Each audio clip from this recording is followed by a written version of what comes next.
ముఖ్యంగా 2 డిమాండ్లతో మేము నిరాహార దీక్ష కూర్చోవడం జరిగింది మా కార్యకర్తలు. ఒకటి, మా గూడూరు మండల జనరల్ సెక్రటరీ సంతోష్ని గూడూరు మండల తెలుగుదేశం పార్టీ అధ్యక్షుడు వికృతంగా దూషించిన విషయం మీద గత 4 నెలలుగా పోరాటం చేస్తున్న న్యాయం జరగలేదని అతని మీద చర్యలు తీసుకోవాలని చెప్పి ఒక డిమాండ్. రెండవది, కింద పార్టీలో జరుగుతున్నటువంటి సంఘటనలు, పార్టీ నాయకుల నడత కొంత జనసేన పార్టీకి నష్టం కలిగించే విధంగా ఉన్నాయి కాబట్టి వాటిని కూడా పార్టీ దృష్టికి తీసుకెళ్లాలని, దానికోసం అని చెప్పి పవన్ కళ్యాణ్ గారి అపాయింట్మెంట్ కోరుతూ ఈ 2 డిమాండ్లతో మేము నిరాహార దీక్ష చేయడం జరిగింది. మొదటి డిమాండ్కి సంబంధించి మేము కూర్చోగానే మధ్యాహ్నం నుంచి మన ఎమ్మెల్యే కాగిత కృష్ణప్రసాద్ గారు గూడూరు మండల అధ్యక్షుడైనటువంటి ఆయన్ని స్వామి గారిని వెంటబెట్టుకొని రావడం, జరిగిన విషయాల్ని తెలుసుకుని ఈ విషయం ఇక్కడ దాకా రావడంలో తను కూడా కొంత అశ్రద్ధ వహించిన మాట వాస్తవమే. నేను ఇంత దూరం వస్తుందని నేను అనుకోలేదు అని చెప్పి మా పార్టీ నాయకుడు తొందరపాటుగా ఒక మాట మాట్లాడిన మాట వాస్తవమే. తిట్టడం అనేది తప్పు, నేనేమీ సమర్థించట్లేదు.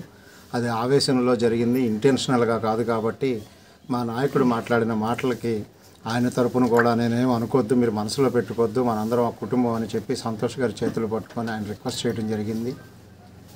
దానికి కూడా ఎమ్మెల్యే గారు ఆ హోదాలో వచ్చారు కాబట్టి మరి మా కార్యకర్తలు కూడా ఆయన రిక్వెస్ట్ని అంగీకరించి కొంత మెత్తబడ్డారు. ఆ తర్వాత పోతన స్వామి గారు కూడా, నాకు కొంచెం వయసుకు వచ్చిన పిల్లలు ఉన్నారు, నేను బాధ్యత గల మనిషిని, ఆ రోజు సడన్గా ఏదో నిద్రలో లేపి నాకెవరో ఏదో చెప్తే వాళ్ళ మాటలు నమ్మి నేను తొందరపడి దూషించిన మాట నిజమే. ఇంక నుంచి అటువంటివి జరగకుండా చూసుకుందాం, అందరం కలిసి పనిచేద్దాం, ఇవేవి మనసులో పెట్టుకోవద్దు, మీ మనసులు గాయపడి ఉంటే సారీ, నేను తిట్టడం తప్పే అని చెప్పి ఆయన కూడా సంతోష్, ఈ సాయి, భాను ముగ్గురికి రిక్వెస్ట్ చేయటం, వాళ్ళ చేతులు పట్టుకొని అడగటం జరిగింది.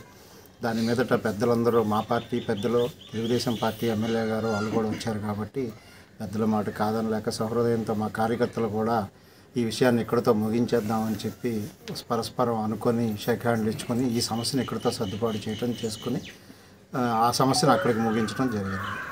పవన్ కళ్యాణ్ గారు అపాయింట్మెంట్ కోరుతూ మేము చేసిన డిమాండ్ని రాష్ట్ర కార్యదర్శి అమ్మిశెట్టి వాసు గారు, జిల్లా అధ్యక్షుడు బండిరెడ్డి రామకృష్ణ గారు వచ్చి అది కూడా మాట్లాడి హరిప్రసాద్ గారితో, అదే పవన్ కళ్యాణ్ గారి పిఏ గారితో మాట్లాడారు.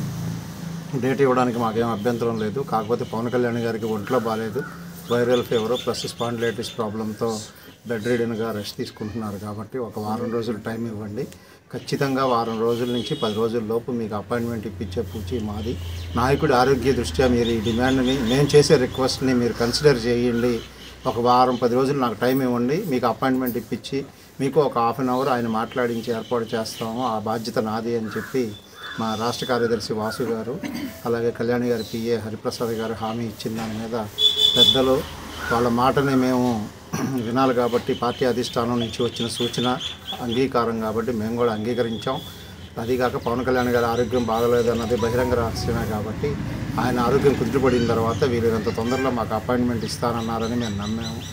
దాని నిమిత్తం ఈరోజు నిరాహార దీక్ష జిల్లా నాయకులు, రాష్ట్ర స్థాయి నాయకుల సమక్షంలో విరమించడం జరిగింది.